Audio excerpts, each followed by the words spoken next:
जब मलाकुल मौत आवेगे तुम्हारे सामने,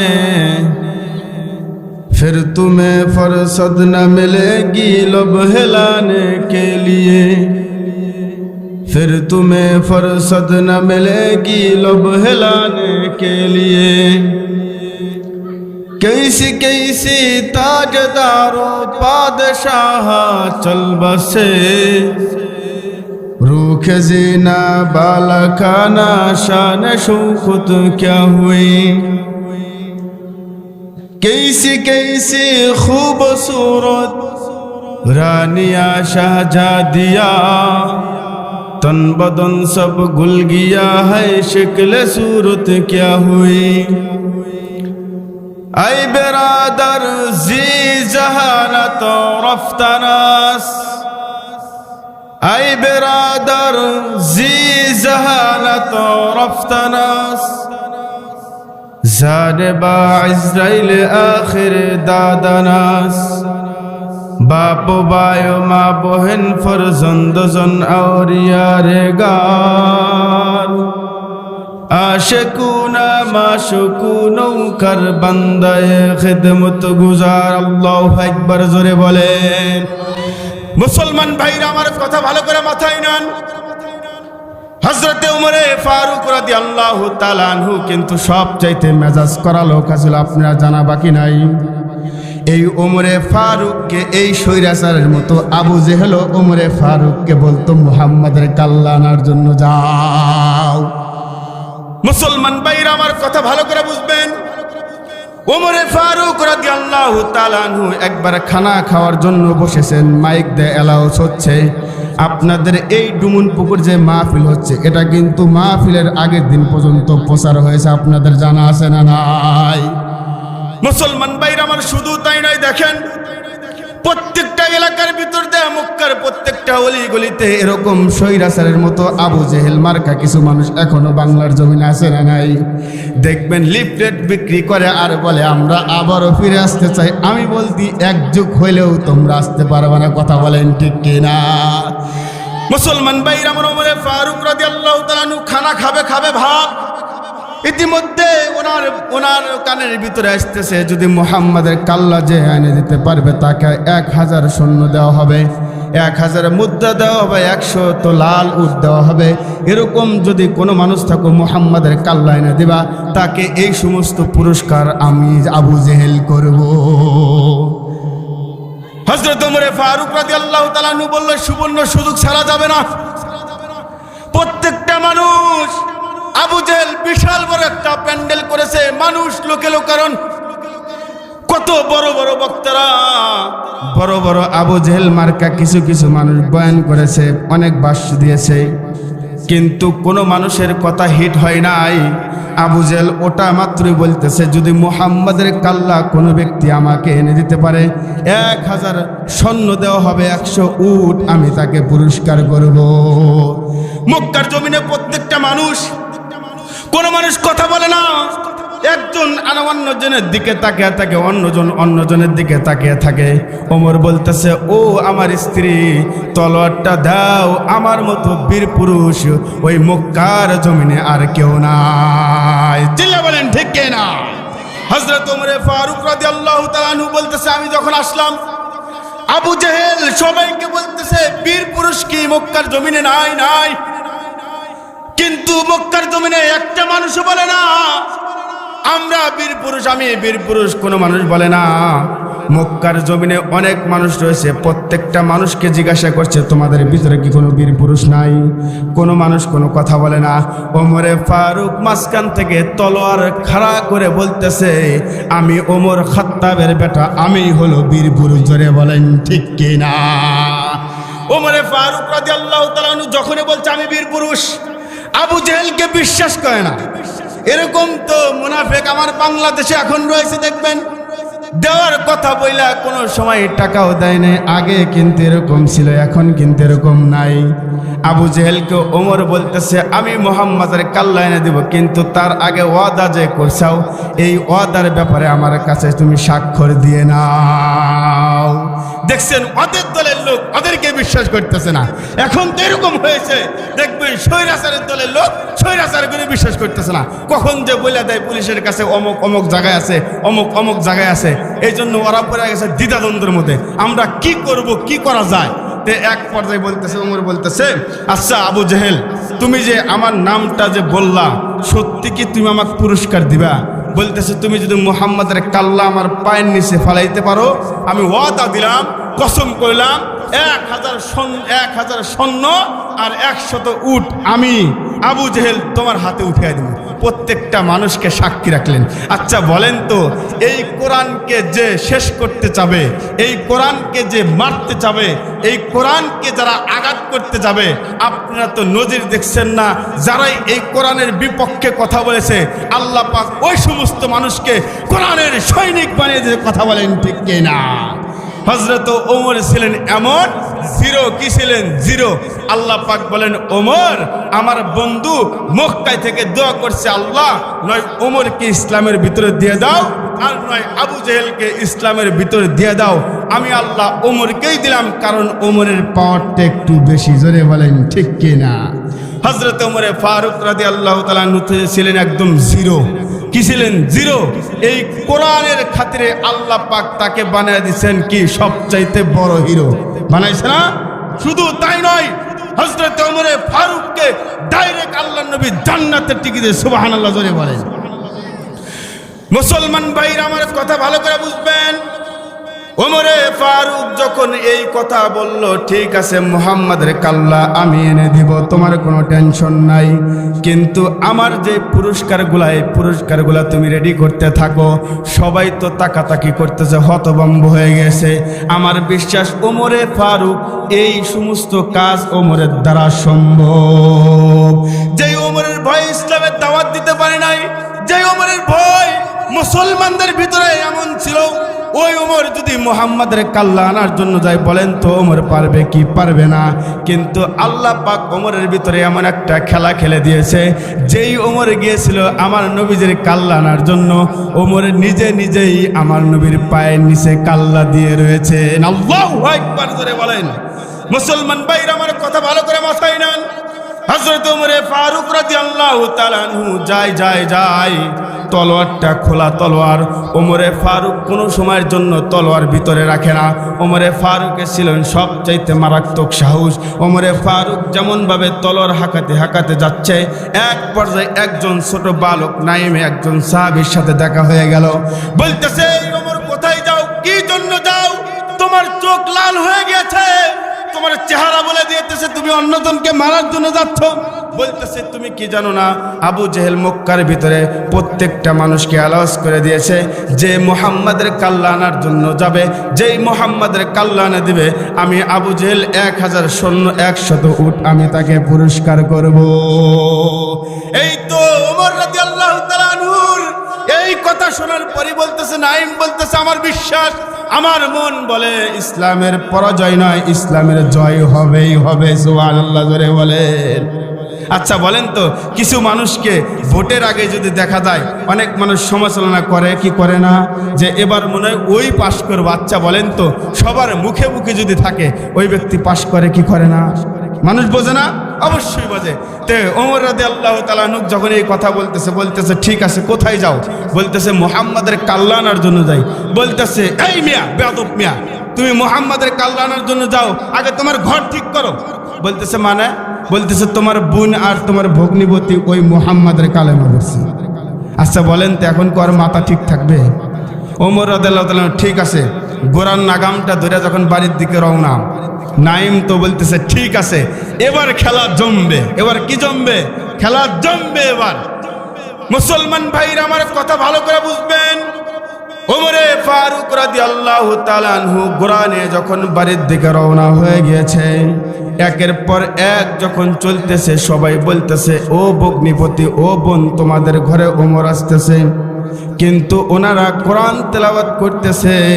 ও মুসলমান, এই বাংলার জমিনে কত মুসলমান, কত সুন্দর সুন্দর বই আছে, কত কেচ্চা কাহিনীর বই আছে, কিন্তু কোনো বই দেখা কিন্তু কোনো মানুষ পড়াশোনা কিন্তু কান্না করে নাই।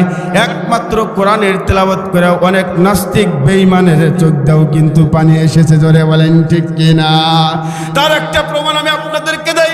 ওমরে ফারুক বলেন, আমি তো বেঈমান, আমি তো কাফের।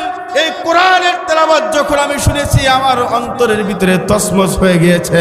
আমার মতো এই শক্ত দিলওয়ালা ওমরও এই কোরআনের বাণী শুই না, কোরআনের তেলাওয়াত শুই না, আমি ওই মুহাম্মাদের কালেমা পড়েছি। আল্লাহু আকবার। জোরে বলেন। মুসলমান ভাইরা আমার, ওমরে ফারুক রাদিয়াল্লাহু তাআলা আনহু চলে এসেছে। আসার পর দরজায় যখন লক করেছে, ভগ্নিপতি আর বোন বলতেছে, এবার আমাদের রেহাই নাই, আমাদের রেহাই নাই, আমাদের তো ওমর মেরেই ফেলবে, কারণ বাপ দাদার ধর্ম বাদ দিয়ে মুহাম্মাদের ধর্ম গ্রহণ করেছি। তোমরা কি জানো না আগামীকালকেই তো এলাওয়াজ করলো মুহাম্মাদের কাল্লাকে আনতে পারবে।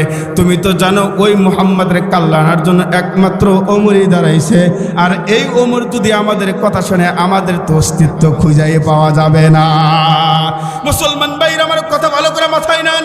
এক পর্যায়ে যখন ওমর রাদিয়াল্লাহু তাআলা আনহু ঘরের ভিতরে যখন টক্কা দিয়েছে, ঘরের দরজাটা খুলে দিয়েছে, বলতেছে, তোমরা যেন কি পড়লা, আবার একটু পড়ো। বলতেছে, না আমরা কোনো কিছু পড়ি নাই।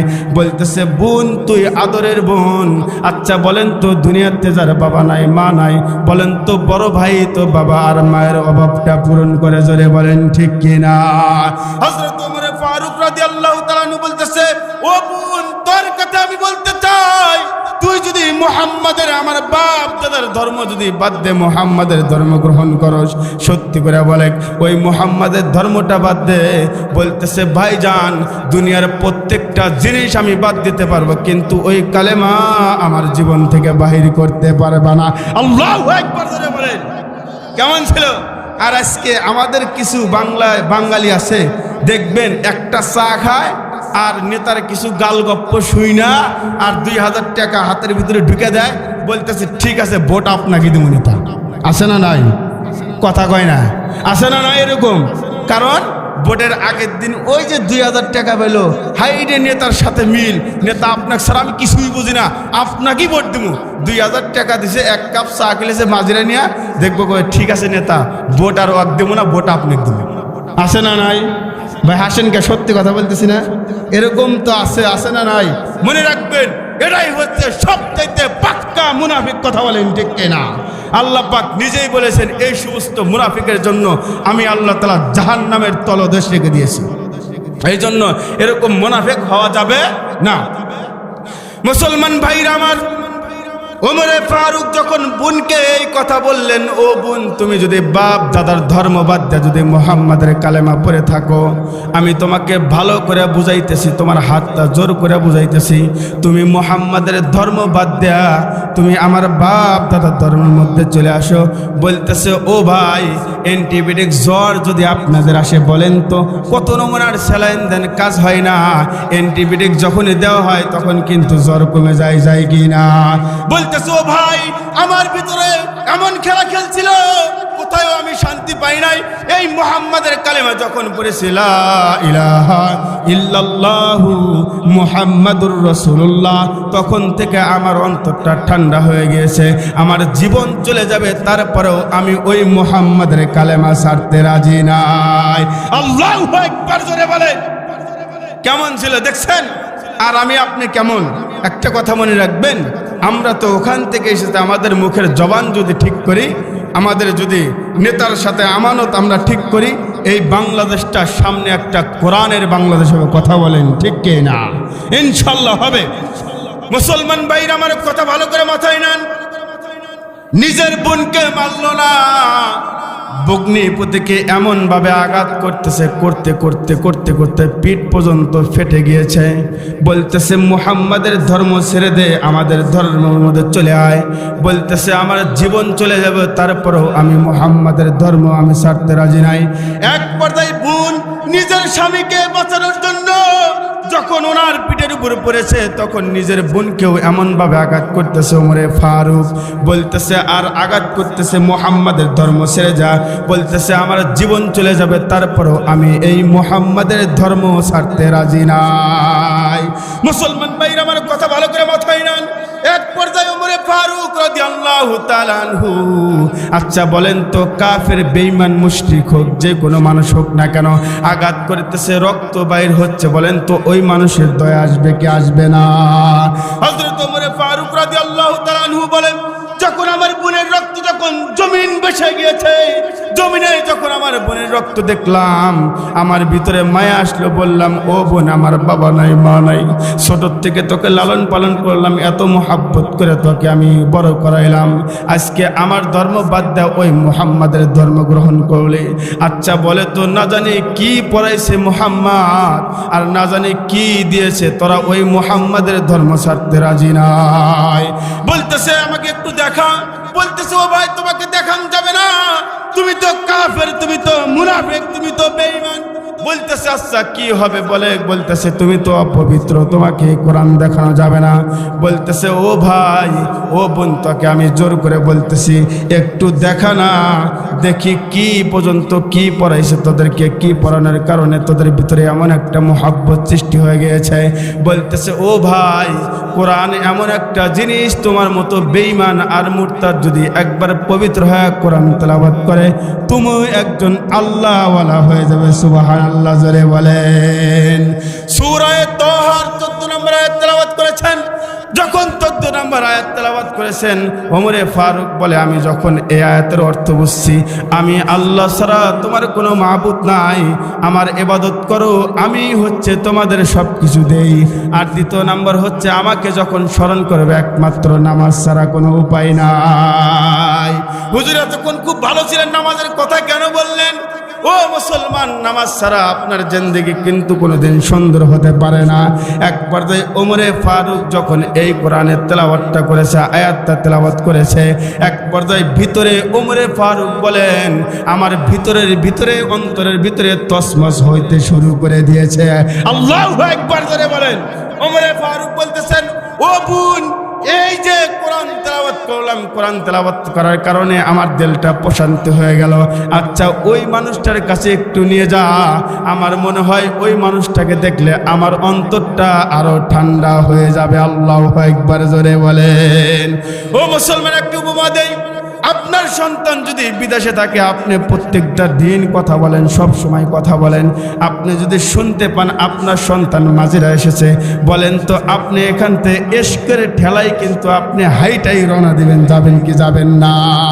ওমরে ফারুক বলতেছে ও মুসলমানের সন্তান, শোনো শোনো, তোমাদেরকে একটা কথা বলি, ওই কোরআন তেলাওয়াত করার কারণে আমার এমন অবস্থা হয়েছে আমি আর 2 মিনিটও কোলাইতে পারতেছি না। আচ্ছা বলেন তো ভিতরে আল্লাহর খেলা কে খেলায়? জোরে বলেন। আল্লাহই তো খেলায়, জোরে বলেন। আল্লাহ পাক রব্বুল আলামিন ভিতরে খেলা খেলাইতেছেন। ওমরে ফারুক বলে আমি আমার বোন বগ্নিপতিকার বোনকে বুঝাই, আমাকে মুহাম্মাদের কাছে নিয়ে যাও। বলতেছে ও ভাই, মুহাম্মাদের কাছে তোমাকে যাওয়া যাবে না। ওর বোন বগ্নিপতিকে বলে আমাকে একটু মুহাম্মাদের কাছে নিয়ে যাও, মুহাম্মাদের কাছে যাও। বলতেছে যাওয়া যাবে না। এইদিকে প্রত্যেকটা 2 জন মানুষকে যখন বুঝাইছে, এক পর্যায়ে কেতাবওয়ালা কেতাবের মধ্যে লেখেন, এক পর্যায়ে সবাই স্বীকারোক্তি নিয়ে মুহাম্মাদের দরবারে নিয়ে গেছে। আল্লাহু আকবার জোরে বলেন। ওমরে ফারুক রাদিয়াল্লাহু তাআলা আনহু তরবারি কিন্তু রাখে নাই। কেমন মানুষ যে ওমরের ব্যাপারে আল্লাহ পাক নিজেই বলেছেন আশাদুহুম ফিল ওমর, আমি রব্বুল আলামিন যদি আমার বন্ধুর পরে আমি কাউকে নবী হিসেবে পাঠাইতাম, আমি রব্বুল আলামিন একমাত্র ওমরকেই নবী হিসেবে পাঠাইতাম। আল্লাহু আকবার জোরে বলেন। এখন তো কত মানুষ নবী দাবি করে, এই যে প্রাণ কোম্পানি কাদিয়ানীরা, ওরাও তো নবী দাবি করে। কিন্তু ও মুসলমান, যেখানে আল্লাহ নিজেই বলেছেন আমি রব্বুল আলামিন যদি নবী হিসাবে কোনো মানুষকে পাঠাইতাম, তাহলে শেষ নবীর পরেই আমি রব্বুল আলামিন ওমরকেই নবী হিসাবে পাঠাইতাম। আল্লাহু আকবার জোরে বলেন। মুসলমান ভাইরা, ওমরে ফারুক তলোয়ার নিয়ে ঘোড়া ছেড়ে দিয়েছেন। এদিকে মুসলমানের মানুষ যা বলতেছে, ও আল্লাহর নবী, ওমর কিন্তু আপনার কাছে চলে আসতেছে। মুহাম্মাদের কাছে, আমার নবীর কাছে, আপনার নবীর কাছে সাহাবী ছিল হামজা রাদিয়াল্লাহু তাআলা আনহু, আবু বকর রাদিয়াল্লাহু তাআলা আনহু, ওসমান রাদিয়াল্লাহু তাআলা আনহু। ওনারা ভয় পাইতেছে যে মুহাম্মাদের কাল্লা মনায় নিয়ে যাবে। কিন্তু আমার নবী বললেন, এই শান্ত হও, ভয়ের কোনো কারণ নাই। ওমরকে তোমরা বাধা দিও না, ওমরকে আসতে যাও। আল্লাহু আকবার জোরে বলেন। হযরত ওমর ফারুক রাদিয়াল্লাহু তাআলা আনহু যায়, দরজায় যখন গিয়েছে হামজা রাদিয়াল্লাহু তাআলা আনহু বলতেছে, আল্লাহর নবী আপনার কাল্লা নিয়ে যাও। বলতেছে, শোনো শোনো, দরজা খুলে দাও। যদি ওমর আমার কাল্লা আনার জন্য আসে, ওই তলোয়ার দেয়া যদি কোনো বিন্দু পরিমাণ চালাকি করে, আমরা ওই তরবারি দেওয়া ওমরের কাল্লাই উড়ে দিব, উড়ে দিব। এই তো নেতা, দেখেন নেতা যখন সাহস দিয়েছে, প্রত্যেকটা মানুষ বলতেছে আমরা সাহস পেয়েছি। আর এখন তো নয়, আগের নেতাগুলা দেখতাম সামনে দিয়া, ওই সমস্ত নেতারা পিছন থেকে ধরে বলে যেত, আসে না, নাই আসে না। তো হযরত ওমর ফারুক রাদিয়াল্লাহু তাআলা আনহু যখন ঘরে ঢুকছে, তে আল্লাহ রাসূল বলতেছে, ওমর তুমি কি জন্য এসেছো? বলতেছে, আল্লাহর নবী, আমি আল্লাহর কসম করে বলতেছি, আমি যখন সূরা তাহার 14 নম্বর আয়াতটা তেলাওয়াত করেছি, আমার ভিতরে কেমন যেন ভাঙচুর শব্দ হচ্ছে, আমি থাকতে পারতেছি না।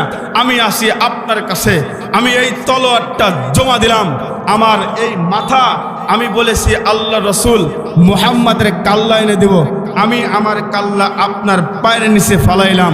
আপনি যতক্ষণ পর্যন্ত আমাকে কালেমা না পড়াইবেন, আমি ওমর ততক্ষণ পর্যন্ত এই মাথা উঁচু করবো না। আল্লাহু আকবার ধরে বলেন। যে ওমরের পাওয়ার ছিল কত, ওই ওমরের 2 মিনিটের মধ্যে আল্লাহ জিরো বানিয়ে দিছে। কি বানিয়ে দিছে? জিরো বানিয়ে দিছে। ক্ষমতার মালিককে জোরে বলেন, সবকিছুর মালিককে জোরে বলেন। খুব লাফালাফি করছো, খুব ধরাধর পাক করছো, মানুষকে বাড়িতে থাকতে দাও নাই, মানুষকে জ্বালাইছো। আল্লাহ পাক তোমাদের এমন অবস্থা যে তোমরা ইন্ডিয়াও যা পালাইতে পারতেছে না। কথা বলেন। হায় রে ভাই, রাগ করতেছেন নেই যে হুজুর আঙ্গের মসজিদের ইমাম সাহেব আপনাকে এত ভালোবাসে, আপনি এগুলা বয়ান করতেছেন না, কি করতেছেন? হক কথা বলতে হবে। হক কথা কোরআনের ভিতরে আছে, বলবো। কে রাগ করলো, কে দুঃখ পেলে দেখার টাইম আমার নাই। কথা বলেন, ঠিক কে না? মুসলমান ভাইরা আমার কথা ভালো করে মাথায় নেন। হযরত ওমর ফারুক রাদিয়াল্লাহু তাআলা আনহু আল্লাহর রাসূলের সামনে তলোয়ার রেখে দিয়েছেন, মাথাটাও নিচু দিয়েছে। ওমরকে আল্লাহর নবী বললেন, এ ওমর, মাথাটা একটু জাগাও। বলতেছে, আল্লাহর নবী, আমি মাথা জাগাবো না যতক্ষণ পর্যন্ত আপনি আমারে কালেমা পড়াইবেন না, ততক্ষণ পর্যন্ত আমি ওমর মাথা উঁচু করব না। আল্লাহু আকবার জোরে বলেন। আল্লাহর নবী বললেন, আমি ওমরকে মাথাটা উঠাইলাম। উঠে যখনই পড়াইলাম, লা ইলাহা ইল্লাল্লাহু মুহাম্মাদুর রাসূলুল্লাহ। আল্লাহু আকবার জোরে বলেন। ওমরকে যখনই কোরআন তেলাওয়াত নাই, ওমরকে যখনই কালেমা পড়ায় দিলাম, ওমরের ভিতরে এমন একটা দেখলাম যে ওমরের সাহস এত বেড়ে গেল। ওমর বলতেছে, লাভ দাঁড়িয়ে গেছে। ও গো আল্লাহর নবী, আজকের পর থেকে ইসলাম কোনো সময় গোপন হবে না, ওপেনে ইসলামের দাওয়াত দেব। আল্লাহু আকবার জোরে বলেন। আল্লাহর নবী বলেন, ওমরে ফারুক আমাকে বলতেছে, ও গো আল্লাহর নবী, আপনার কাছে আমার একটা প্রশ্ন রাখার জন্য। বলতেছে, কি প্রশ্ন? বলতেছে, আল্লাহর নবী, আপনার কাছে একটা প্রশ্ন করবো, সেটা হচ্ছে, আমরা কিন্তু গোপনে ইসলাম দাওয়াত দেব না, আজকের পর থেকে ওপেনে আমরা ইসলাম দাওয়াত দেওয়া শুরু করবো। আল্লাহু আকবার জোরে বলেন। আল্লাহর নবী বললেন, ওমর ঠিক আছে, সমস্যা নাই, আমি তো তোমাদেরকে বলেই দিয়েছি, কোনো সমস্যা নাই। হযরতে ওমরে ফারুক রাদিয়াল্লাহু তাআলা আনহু সঙ্গে সঙ্গে মুসলমানদেরকে নিয়ে যায় কাবা শরীফে নামাজ শুরু করে দিয়েছে। আল্লাহু আকবার জোরে বলেন। মুসলমান ভাইরা আমার কথা ভালো করে মাথায় নেন। এক পর্যায়ে ওমরে ফারুক রাদিয়াল্লাহু তাআলা আনহু মুসলমান না ইহুদিদের ভিতরে সমস্ত মানুষদেরকে একত্র করে বলতেছে, এই তোমরা তো আমাকে চেনো, আমি কোন দলের লোক? বলতেছে, আপনি তো আমাদের দলের লোক। বলতেছে, মিথ্যা কথা, আমি আজকের থেকে ইসলামের সৈনিক হয়ে গেছি। আল্লাহু আকবার জোরে বলেন। যখন এই কথা শুনতে, আচ্ছা বলেন তো, এক মানুষ যদি দুই পক্ষে মারামারি করে, বলেন তো যেই পক্ষ শক্তিশালী ওখান থেকে যদি একটা সুটাম দেহওয়ালা মানুষ যদি একটা নেতা যদি হুঙ্কার দেয়, আচ্ছা বলেন তো কিছু নেতা এরকম আছেন না পিছন থেকে পলায় আসে না নাই? হযরত ওমর ফারুক এই কথা বলছে, আবু জাহেল পিছন থেকে দৌড় দিয়েছে, দৌড় দিয়ে বলতেছে আজকের পর থেকে আর ইসলাম আমার আমরা ঠকাইতে পারবো না। কারণ কি জানো নি? বলতেছে কি জন্য? বলতেছে মুহাম্মাদের একজন সৈনিক, বিশ্বস্ত সৈনিক, আল্লাহর নবীর সৈনিক ওমরে ফারুক ইসলাম গ্রহণ করেছে। আল্লাহু আকবার জোরে বলেন। যখন এই কথা বলেছেন নারায়ে তাকবীরের স্লোগান বেড়ে গেছে, আল্লাহু আকবার জোরে, লিল্লাহি তাকবীর। এই কথা যখন বলছে পুরা এলাকার মানুষ, মক্কার সমস্ত মানুষরা যারা মুসলমান হয়েছে আর উমরে ফারুকের কারণে যারা বাহির হতে পারে নাই, ওই সমস্ত মানুষ সব মানুষ বাইরে চলে এসেছে। আল্লাহু আকবার জোরে বলেন। হযরত উমরে ফারুক বলেন, আমি দেখলাম মুসলমানের সংখ্যা অনেক বেশি। আমি বললাম তোমরা আগে কি করতে? বলতেছে আগে আমরা সব কিছুই করতাম, কিন্তু আপনার ভয়ে আমরা মুখ ফুটে কালেমা পড়তে পারতাম না, আপনার ভয়ে আমরা মুসলমান হয়েছি প্রকাশ করতে পারি নাই। যখন শুনেছি আপনি ইসলাম গ্রহণ করেছেন তখন থেকে আমাদের শক্তি বেড়ে দিয়েছে। আল্লাহু আকবার জোরে বলেন। এটাই ছিল সিংহ পুরুষ ওমরে ফারুক রাদিয়াল্লাহু তাআলা আনহু, দ্বিতীয় খলিফা। আল্লাহু আকবার জোরে বলেন। আর আজকে মাত্র অর্ধ জাহানের খলিফা হওয়ার পরেও কোনো কিছু করে নাই। আর 2 টাকার 3 টাকার পাতি নেতা, শাস্ত্রা নেতা, কত নেতা না জানি কি হয়েছে, তাদের গরমেই থাকা যায় না। কথা বলেন ঠিক কিনা? এখন তো একটু শান্ত আছে। দেখবেন কিছুদিন আগের কথাই, আপনি 15 বছর এই হুজুর করে হাত থেকে মাউথ পিস কেড়ে নিয়েছে, এই হুজুর আপনি বয়ান করতে পারে না, এই বেটা এখন আমরা কথা বলতেছি তুই বলতে পারবি না। কথা বলেন ঠিক কিনা? মুসলমান ভাইরা আমার, অল্প সময় কথা বলবো। হযরত ওমর ফারুক রাদিয়াল্লাহু তাআলা আনহু দেখতেছেন আমার কোন সাহাবী কোন নিয়তে রয়েছেন, আরো দেখতেছেন আমার কোন সাহাবী কি খাইতেছেন। আর আগের যে নেতাগুলা থাকতো ওই নেতাগুলা দেখতো আমার যেন সংখ্যা যারা আছে, যারা আমাদের চেলা চামুন্ডা, ওরা যেন না খাইতে পারে, সব যেন আমি খাইতে পারি। কথা বলেন নাই? নাই আছে না নাই? দেখেন একটা কথা, যদি নেতা এরকম নাই হতো, নেতা তোমাদের রেখা পড়াইছে, কিন্তু একটা কথা মনে রাখবেন, এমন নেতার পিছে ঘুরেন না যেই নেতা আপনাকে দেশে রেখে ওই নেতাই কিন্তু হেলিকপ্টারে চলে যায়। এরকম নেতার পিছে দরকার নাই ঘোরার। কথা বলেন ঠিক কিনা?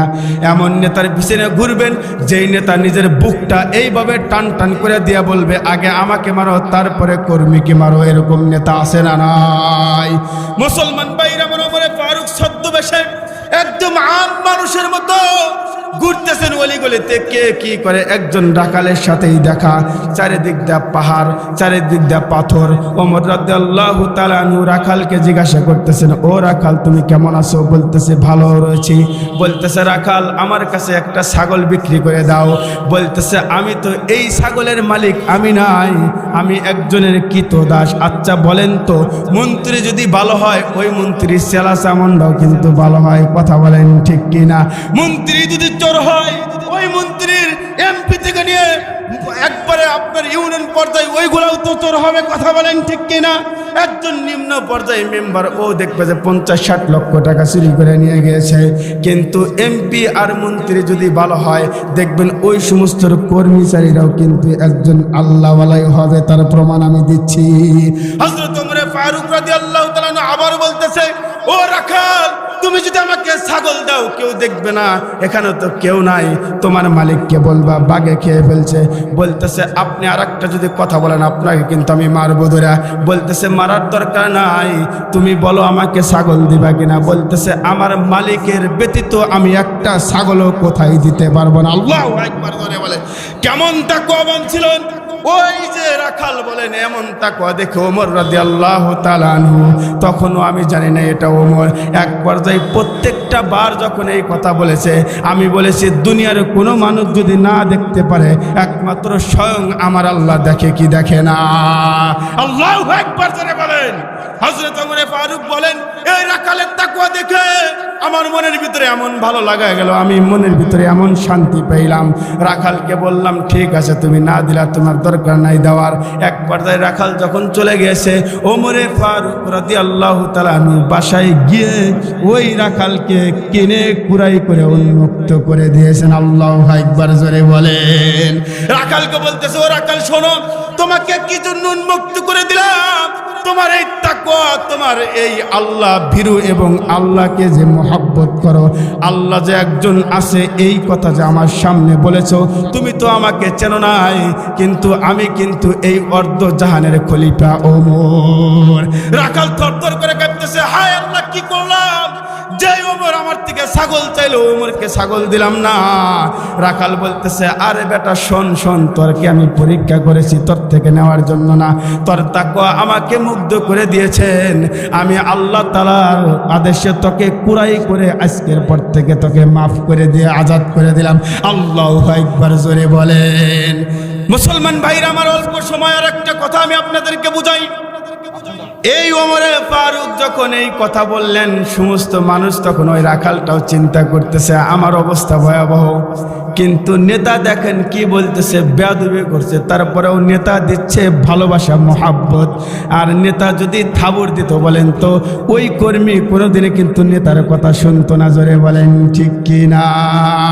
নেতা এত সুন্দরভাবে বলল, শোনো তুমি আমাকে চেনো নাই জানো নাই, কিন্তু তুমি তোমার মনিবের কথায় বিশ্বাস করে বিশ্বস্ত রেখে কোরআন তেলাওয়াত করেছো, সব কিছু করেছো, আমি রব্বুল আলামিনের আদেশে তোমাকে আজাদ করে দিলাম। আল্লাহু আকবার জোরে বলেন। মুসলমান ভাইরা আমার কথা ভালো করে মাথায় নেন। আর একটা কথা বলি, পর্দা হলে মারা রয়েছে, আসে না নাই? মাদের একটা কথা আমি আপনাদেরকে বলি, আজকে আমাদের সমাজের ভিতরে এমন চলতেছে, দেখবেন ওড়না ছাড়াই কিন্তু আশেপাশে লোকের অভাব নাই, মেয়েরা কথা বলেন না, আসে না নাই? কিন্তু একটা কথা মানবেন, আল্লাহ পাক নিজেই বলেছেন, পর্দার হুকুম আল্লাহ দিয়েছেন, পর্দা মোতাবেক যদি আপনার সন্তানদেরকে, যদি আপনার মেয়েকে না রাখেন, কিয়ামতের মাঠে আপনাকেও কিন্তু আল্লাহ পাক দাঁড় করে দিবে। জোরে বলেন ঠিক কি না? এই জন্য আমি আপনাদেরকে বলি, যাদের মেয়ে আছে তারা মেয়েকে হেফাজত করবেন। আর একটা কথা মনে রাখবেন আজকে, সেটা হচ্ছে দেখবেন বাংলাদেশের প্রত্যেকটা মানুষ চাচ্ছে যে আমরা যেন আরো আপডেট হই, এরকম না? কিন্তু আপডেট হইতে হইতে এমন অবস্থা হয়েছে, দেখবেন কয়েকদিন পরে আমাদের অবস্থা আরো ভয়াবহ হয়ে যাবে। মানেই না সমান অধিকার সবার। তাই আমি বলতে চাই, যতদূর পর্যন্ত বয়ান করলাম, আল্লাহ পাক যেন আমাদের হেফাজত করে, সবাই বলি আমিন।